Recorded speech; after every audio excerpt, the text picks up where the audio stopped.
Halo teman-teman, welcome back to my channel. Hari ini saya akan membahas tentang saham suspensi. Mungkin teman-teman yang sudah sering di bursa efek tentu akan mengetahui bahwasanya resiko terbesar dari seorang investor itu ialah ketika saham tersebut disuspensi. Nah, ketika suspensi kita tidak akan dapat menjual atau membeli saham tersebut lagi. Bahkan jika saham itu disuspensi dalam jangka waktu yang cukup lama, kemungkinan juga akan dihapuskan dari bursa efek. Nah, hari ini kita akan mencari apakah ada peluang dari saham suspensi. Ini saya sudah mengecek. Hari ini saya akan membahas dua saham yang baru saja diperdagangkan kembali, yaitu saham EDWA dengan kode EDWA dan MIRA. Di sini ya, EDWA itu adalah PT Eterindo Wahana Tama. Saya sudah mengecek ke situsnya ya. Nah ini PT Eterindo ini perusahaan yang bergerak dalam bidang kelapa sawit ya. Dia juga ada produk itu industri biodiesel ya, campuran sawit untuk biodiesel. Ini cukup bagus ya, cukup menarik untuk sektor usahanya. Kemudian ada PT, sebelumnya yang tadi PT EDWA itu mulai diperdagangkan kembali 29 Agustus 2022. Sedangkan PT MIRA ini, MIRA International Resources ini mulai diperdagangkan itu 23 Agustus 2022. Perusahaan ini bergerak dalam bidang logistik ya. MIRA International Resources Logistik. Oke, ini saya sudah buat rangkumannya. Nah, ini kapan saham EDWA dan MIRA disuspensi? Yang saya cari di Google ini, di internet. Saham EDWA itu disuspensinya di tanggal 3 Juli 2017 dan 31 Agustus 2020. Jadi sebanyak 2 kali. Sedangkan saham MIRA ini sudah disuspensi 4 kali. Istilahnya udah disuspensi, buka kembali, disuspensi lagi. Nah ini teman-teman kalau mau lihat saham MIRA ini seperti ini ya. Dia dulu high-nya pas posisi puncak tertingginya udah hampir menyentuh 1000 ya. Kemudian turun sampai 50. Ini kalau nggak salah ada pergerakan sedikit nih, saham suspensi dibuka, kemudian disuspensi lagi, dibuka, disuspensi lagi. Jadi kalau ada investor yang menyukai harga murah, harga 50 dan berharap saham itu akan naik lagi ke harga sebelumnya yaitu Rp1.000, mungkin cukup harus berhati-hati ya dengan saham ini ya. Karena begitu saham ini suspensinya dibuka, kemudian harganya turun lagi ke 50 dan disuspend lagi. Jadi untuk saham ini saya kasih warna merah, jadi ekstra hati-hati ya, ini high risk sekali. Oke, sektor usaha tadi saya sudah bahas. Ini market capnya ini saya sudah rangkum ya, teman-teman bisa lihat dari sini MIRA dan EDWA ya. Itu market capnya ini yang EDWA ini 358 miliar, yang MIRA itu 198 miliar. Kategori biasa aja ya, biasa saja untuk market cap. Dan kondisi pasar ini untuk EDWA saya sudah merangkum. Ini nanti teman-teman boleh cek juga ya. Dari 29 Agustus sampai 2 September itu kondisi tekanan di pasar lebih banyak yang menjual. Ya wajar saja karena saham ini baru dibuka suspensinya sehingga lebih banyak investor dahulu yang menjual saham itu daripada membeli. Jadi tekanan jualnya masih tinggi untuk yang saham EDWA.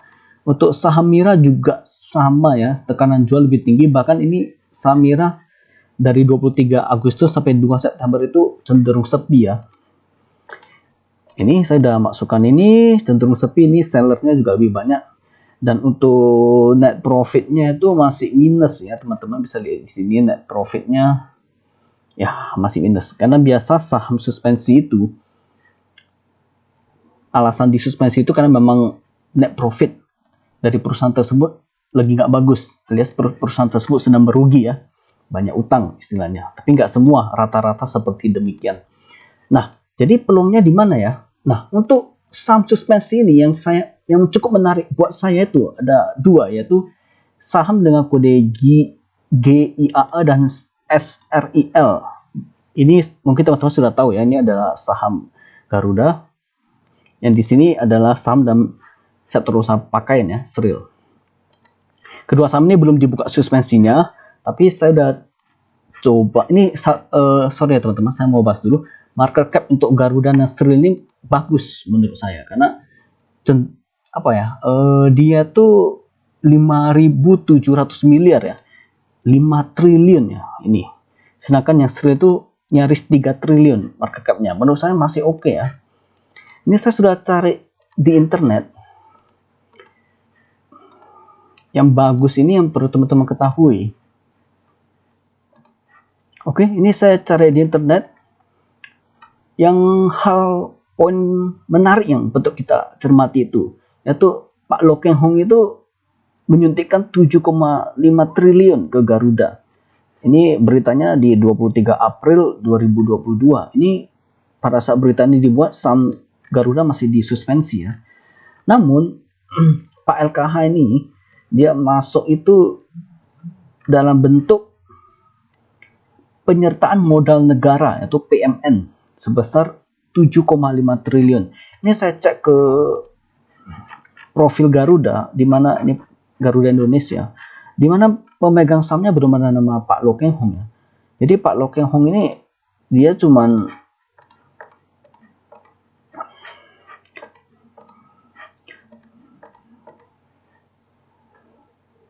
membeli penyertaan modal negara atau PNN, bukan sahamnya.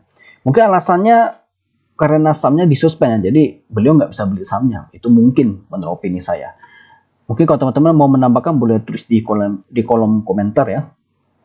Ini menurut saya berita yang cukup menarik untuk kita pertimbangkan, karena Pak LKH saja sudah mau menyuntikkan dana ke Garuda. Terus ini saya baca berita lagi, kapan saham Garuda akan diperdagangkan kembali di Bursa Efek? Ini sih dari beritanya sih mereka optimis di tahun 2022, kemungkinan di akhir tahun ya. Oke. Jadi kesimpulan saya, untuk peluang di saham suspensi ini yang menurut saya bagus itu, menurut saya Garuda. Kalau untuk Sril kita nggak tahu ya, mungkin teman-teman yang ada baca berita kapan Sril mau diperdagangkan boleh tambahkan di kolom komentar. Tapi menurut saya yang sudah ada tanda-tanda bahwa Garuda ini akan dibuka suspensinya yang dari berita tadi ya, di akhir tahun 2022. Namun teman-teman yang menyukai saham ini, menurut saya jika mau invest itu ketika saham ini dibuka, diperdagangkan, teman-teman harus berpikir dulu ya, karena mungkin banyak investor lama yang dulu modalnya tuh atau nilai investasinya tuh sangkut di Garuda. Jadi ketika saham itu dibuka akan ada tekanan aksi jual yang banyak ya, seperti di saham-saham ini juga banyak investor lama yang akan menjual dulu barangnya. Jadi ketika saham Garuda ini dibuka, teman-teman lebih baik wait and see dulu, melihat gimana kondisi market, kondisi investor, apakah sahamnya akan dibawa turun dulu atau bagaimana. Yang jelas saham suspensi itu ya memang ada negatifnya ya, dari utangnya itu ada, memang net profitnya lagi turun. Namun dari negatif itu kita bisa mencarilah sebuah harapan, seperti Pak LKH itu yang menganggap bahwa Garuda ini masih bagus. Kalau dari saya lihat nih Garuda ini apa ya, reputasi brandnya tuh sudah sangat besar. Jadi kemungkinan saham ini akan dibawa naik ya, itu kemungkinan, karena ini bergantung kepada reputasi, dan nggak mungkin perusahaan itu udah capek-capek untuk diperdagangkan kembali di Bursa Efek namun harganya turun lagi, nggak mungkin, itu logikanya. Tapi ya seperti teman-teman tahu ya, di dunia saham ini segala resiko tetap ada. Ini untuk teman-teman yang mau mencari peluang di saham suspensi, ya menurut saya bolehlah melirik saham Garuda ini. Kapan akan dibuka, kita tunggu saja tanggalnya. Oke, demikian video dari saya. Disclaimer bahwa video ini bukan rekomendasi ajakan atau menjual atau membeli saham. Video ini hanya opini pribadi saya dari hasil review. Keputusan akhir untuk membeli atau menjual saham sepenuhnya adalah hak dari penonton. Oke, sekian video dari saya. Terima kasih. Mohon maaf jika ada kata-kata yang salah. Akhir kata, sehat selalu dan semoga semakin sukses. Bye-bye.